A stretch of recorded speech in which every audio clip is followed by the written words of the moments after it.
Makadini mhuri yeZimbabwe kwose kwamuri. Vamwe vari mhiri, vamwe vari muZimbabwe. Kwose kwamuri ikoko munofara here? Ndinotenda kuti vazhinji mandiziva. Zita rangu rinoitwa Elder David Kanjanda.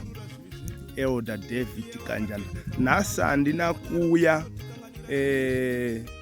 nenyaya dzemimhanzi nekuti ndinotenda kuti vamwe vanga vototarisira kuti pamwe Elder vauya pane damba refu idzva here. Aiwa, nhasi ndauya neimwe ofisi. Ndauya ndiri mune imwe ofisi. Nyaya yatinayo nhasi inosiririsa, inorwadza, inobata. Vazhinji vedu takainzwa, takaifollowa nyaya yaChennai naMai Sasha. Chekutanga regai nditi tine urombo zvikuru kuhama dzaChennai, kuvabereki, hama neshamwari nemaZimbabweans ose nekurasikirwa kwatakazoitwa nemwanasikana uyu. Hapana chakanaka nyangwe dai munhu akatadza sei, but rufu haruna kunaka, kungonzi munhu afa. Izvozvo zvinorwadza. So nhasi inini saElder kazhinji ukaona ndauya nenyaya dzakadai so, Mwari vari kudenga vanenge vaine zvavaisa mandiri, vanenge vaine zvavandipa kuti ndisvikosvitsa, saka handigoni kuzogara nazvo. So ndauya nhasi ndichabata pamusoro paChennai, asi Chennai hatichakwanisi kutaura naye nokuda haasisipo, but ndichada kubatsira mumwe munhu ari musituation yakafanana neyaChennai. Ndapedza ndinoda kubatsirazve mumwe munhu ari musituation yakafanana neyaMai Sasha pamwe chete naMai Sasha vacho. Ndapedza ndinodazve kubatsira munhu ari musituation yakafanana neyababa vaChennai nababa vaChennai vacho, nen'anga. Chiregai nditangire pakuti zvinorwadza kuti Chennai akatisiya, asi mukurwadza kwazvo imomo mune chenjedzo kana kuti dzidziso kune vasati vafa asi vari kuita the same thing zvaiitwa naChennai. Pane inonzi iyaya njenjedza wasara, ndo inowanzoitika pakadai kuti mumwe munhu, kozi kazhinji vamwe unonzwa unongoita zvekunzwa iwe akazogadzirwa adanana nemurume womunhu, akazogadzirwa adanana nemukadzi wemunhu, akazofa. So pachiKristu tineta kuona kuti tapesana nemagwaro, nokuti magwaro anoti vakaropafadzwa vanofa asi vachifira muna Kristu. Vakaropafadzwa vanofa asi vachifira muna Kristu, kwete vanofira mudoro, kwete vanofira muchihure, kwete vanofira muupombwe, asi vanofira muna Kristu. Elder muruda kuti chii? Iwewe uri musituation yakafanana neyaChennai yekuti wakapinda mumarriage. Wapinda mumarriage ndobva washayikirwa nemurume wako, marriage ndobva yafa. Haufanirwi kumhanya kana kuti kudipenda nemarriage. Ndinofara kuti akanga achitoziva kuti ndinofanira kubika tea, ndotengesa tea, ndozvishandira, ndochengeta vana vangu, anga achigona. Dambudziko rakazongoya chete pakuti akazoda kumhanya kupinda mumarriage zvisina Mwari mukati. Right? Ipapo umwe munhu anoda kunyatsopanzwisa. Kana tichiti kumarriage zvisina Mwari mukati, tiri kutaura kuti pose panoroorwa munhu, chinhu chinonzi marriage chakatangwa naMwari. Zvachakatangwa naMwari, Mwari ane zvekuita, anoisa dziso rake pachinhu chinonzi marriage. So anokoshesa marriage. Mwari ndiye akatanga kuchatisa Adamu naEvha mubindu reEdheni akati ndakuropafadzai, berekai muwande. Mwari anoti vaviri vachava nyama imwe chete. Mwari anotizve ani nani anoparadzanisa chasunganidzwa naMwari, ava vasunganidzwa naMwari ane mhosva. Ndo zvinotaura soko raMwari. So ndinoda kuzama kutaura kuti chi, kana iwe wapinda musituation yakafanana neyaChenai, Chenai aisafanirwa kumhanya kusvikopinda mumereji netsotsi rine mukadzi waro. Chenai aifanirwa kumira oona kuti zveshuwa munhu uyu mukomana here kana kuti murume womunhu, ari single here kana kuti ane mukadzi wake. Izvozvo zvaisambonetsa kuona. Munhu anogona kutsanangura zvake achitsanangura kuti handisingazvizivi kuti ane mukadzi chichichi, but zvinhu zviri very simple kuti uzvizive izvozviya zviya kuti munhu ane mukadzi here kana kuti haana before usati wadya bota. So iye akabva atomhanya kukurumidza nekutodya bota patone pamwiri zvakadai. Zvazvinongoreva ndezvekuti nyangwe akatsanangura kuti ndaisaziva kuti ane mukadzi, asi mukana wekuzviitisa wanga uri very high pana Chenai. Paiva nemukana wakakura wekunga aitozviitisa kana kunga aiziva kuti munhu uyu ane mukadzi. So ndikuda kuyambira iwewe wakateerera wakatarira pane dzinonguva kuti kana wasvika pasituation yakadai, munhu anonzi shamwari, hambai ndoda kundoona hama dzako, hambai kumba kwako, hambai tione nehama neshamwari vese voonekwa vabereki nehama dzemunhu iye usati wamupa bota.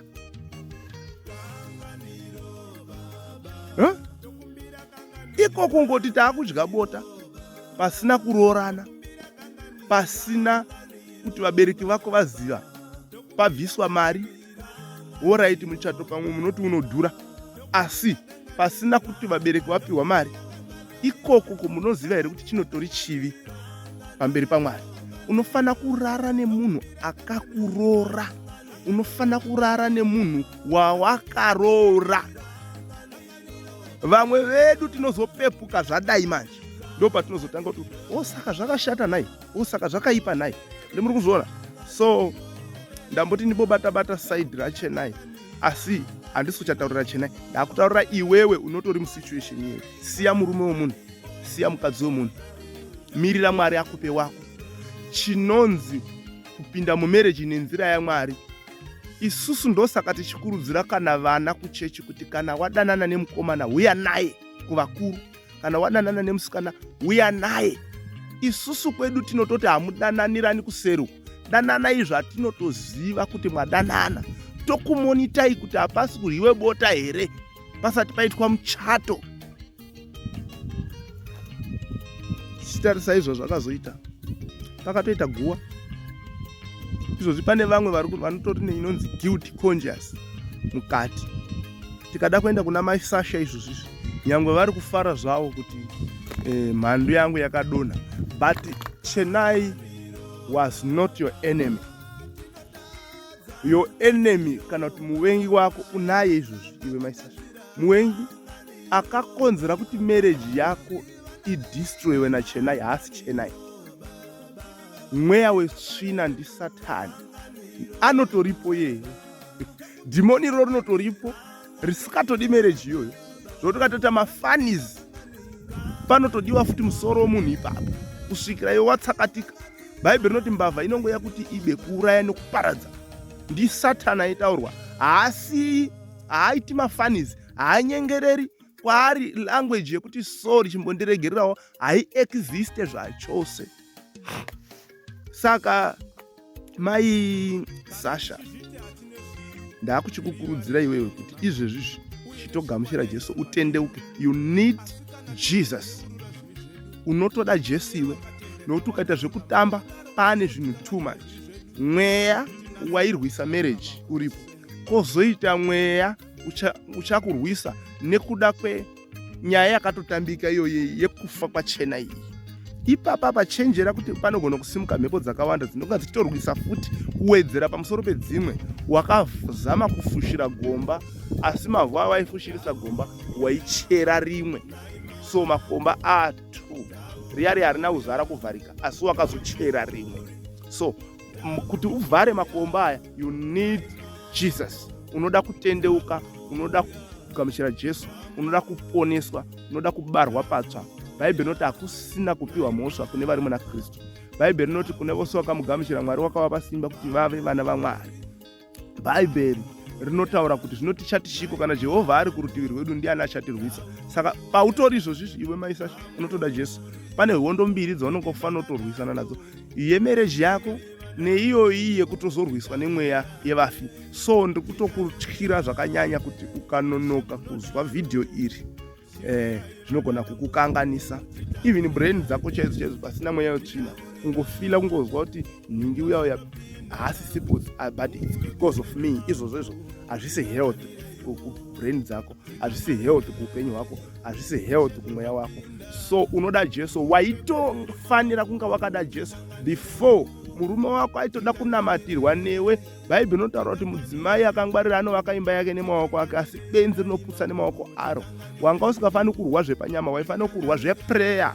Murume ane madhimoni, murume wako ane mweya wetsvina, anotori nemhepo dziri kumushupa, ende mhepo dzacho mwese munotori nadzo. So unoda prayer, unoda kunamata, unoda kuziva Mwari chete. Mukangoziva Mwari zvaita, nhai Maisasha, chete ndo zvinotodiwa. So Bhaibheri kuna Ephesians chapter 6 verse 12 inoti hatirwi nenyama neropa.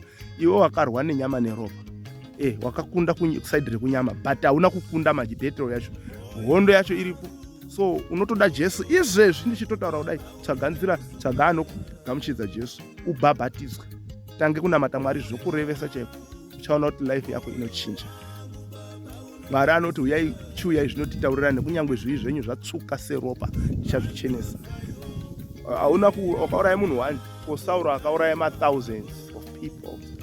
Sauro akauraya vanhu vakawanda, aitozikanwa kuti akangosvika pane vanhu vari kutaura nezvaJesu aitema, aipaza, aidestroya.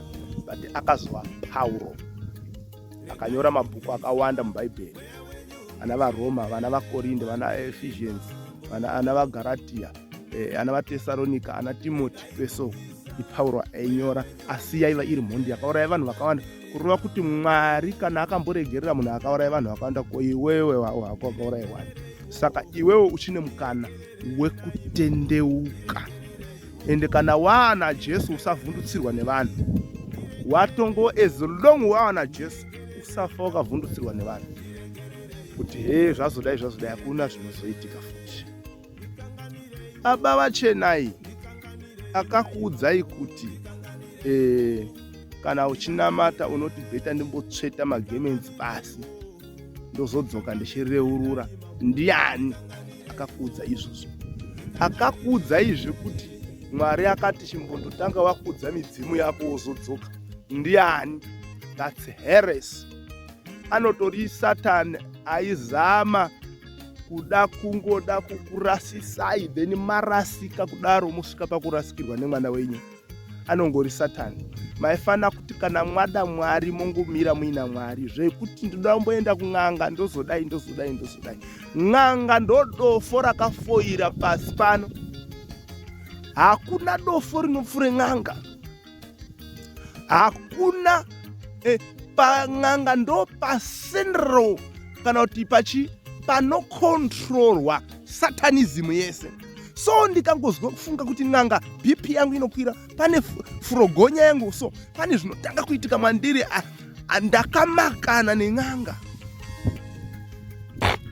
Ndakamakana neN'anga.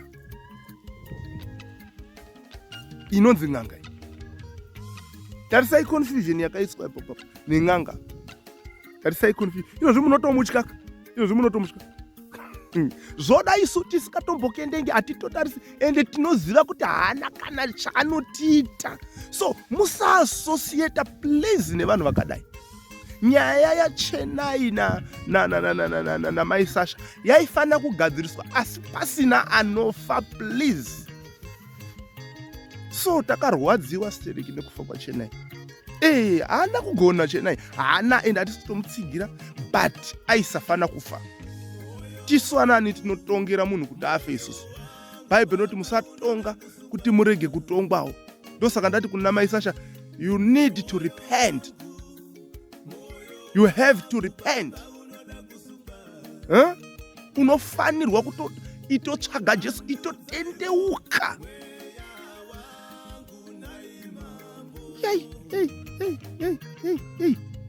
Ndinozwa hasha, holy anger dzandinozwa panapa, hasha tsvene. Hasha tsvene, kwete dzekuda kuuraya munhu, but dzekugumbukira dhati dhimoni riri mun'anga iyo. Ndinotodemba kuti dai yasvika padhuze neni ndabudisa dhimoniro, mai vari kushandiswa neun'anga avo vatendeuka, vaziva Mwari, nokuti vachatipedzera vanhu. Vakaramba vakadaro vachatipedzera vanhu vachapera. So hama dzangu, tinoda Jesu, tinoda Mwari.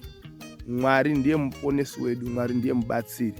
Saka mukazwa tichitaura nhau yekuti nyaya yanhingi yokwidza makata, ndo anonzi makata. Kana takutaura nezvaJesu pane issue yakambodiscusswa nevanhu zviri general, inenge yapane level yepamusoro-soro. Kana tichitaura nezvaJesu tiri kutaura kukwira makata, nokuti Jesu igomo guru, hakuna gomo rinopfuura Jesu. So takarwadziwa stereki nenyaya idzodzi, but tiri kuti kune vasara nevari mumasituations akadai, Jesus, Jesus, Jesus, Jesus, Jesu chete, Jesu chete. Anoti ndini nzira nezvokwadi noupenyu, hakuna unouya kuna Baba asino mwandiri. Anoti iye huyai kwandiri vakaneta vakaremerwa, ini ndichakuzorodzai. Ndotenda kuti wanzwa, Bhaibheri rinobva rati ane nzeve dzokunzwa ngaanzwe. Kureva kuti kune vamwe vane nzeve but dzisiri dzokunzwa, dziri dzedesign, dziri dzedecoration. Nzeve dzokunzwa ndedzemweya. Tendera Mwari akunzwa. Kana wangoteerera vhidhiyo rineri uchimhanya-mhanya, please gara pasi unyatsodzikorora, usiri kumhanya-mhanya, unzwe zviri mwariri. Mwari anotaura newe akubatsire, itirwai zvakanaka, but tisakanganwa kunamata. Kuti muwengi kana ouya ashayiwe simba. Satani anotya vanhu vanonamata chete, kwete vane mvura, kwete vane anoinding water, anoinding oil kana matombo. Haavhunduki zviya zviya, musanyeperwa, pedza nguva. Satani anotya munhu anotaura naMwari. Ndosaka iye Jesu achiti nguva inouya nazvino yatovapo yekuti vanonamata vezvokwadi. Right. Bhaibheri rinoti kuna mapisarima, Jehovha ari kudenga akatarira panyika kuti aone vakachenjera aripo here anotsvaga Mwari nomunamato, anotsvaga, anonamata. Iyeye ndo threat kuna Satani. Hakuna chinhu chaanotya kudai nemunhu anonamata. Satani haadi kunzwa munhu anonamata. Asi zvokonamatirwa muchipiwa mvura izvi, itai henyu, mboitai, endai kun'anga idzodzo confusion. Unokona kusvika pakufa muri panyika ino, but uchingotambudzwa nemadhimoni, but kusvikira wazoziva kuti unofanira kunamata. But haungonamatizve, unotanga wagamuchira Jesu, unotanga wabarwa patsva, nokuti Mwari haanzwi munyengetero womunhu asakarurama. Thank you very much. God bless you.